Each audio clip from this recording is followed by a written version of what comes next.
إن الحمد لله الذي أتاح لنا شهر رمضان، أحمده تعالى وأشكره على ما أنعم علينا ووفقنا للصيام والقيام، وأشهد أن لا إله إلا الله وحده لا شريك له الحنان المنان، وأشهد أن سيدنا محمدا عبده ورسوله كان أجود جودا في رمضان، صلى الله تعالى عليه وعلى آله وأصحابه ومن تبعهم بإحسان.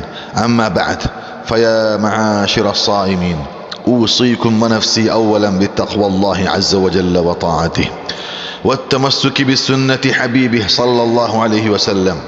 فيا أمة الإسلام والقرآن، قد أضلنا شهر رمضان، شهر الصيام والقيام، شهر الصدقات والبر والإحسان، شهر أنزل فيه القرآن هدى للناس وبينات من الهدى والفرقان.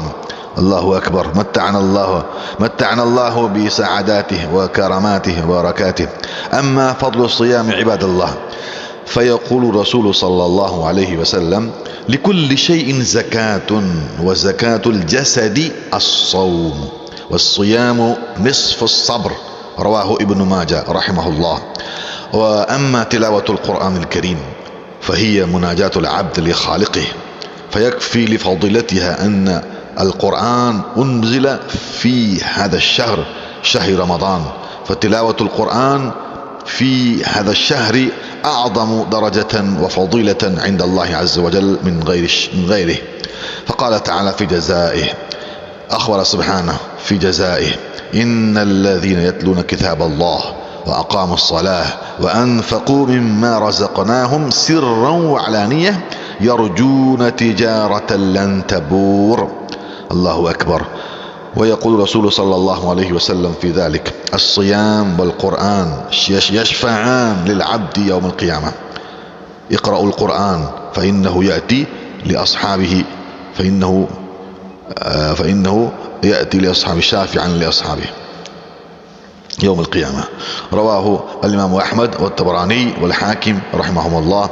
أما فضل الصيام، فضل الصلة بالأرحام عباد الله، فروى الإمام أحمد عن سليمان بن عامر رضي الله عنه قال النبي صلى الله عليه وسلم: الصدقة على المسلمين صدقة، وهي على ذي الرحم ثنتان، صدقة والصلة.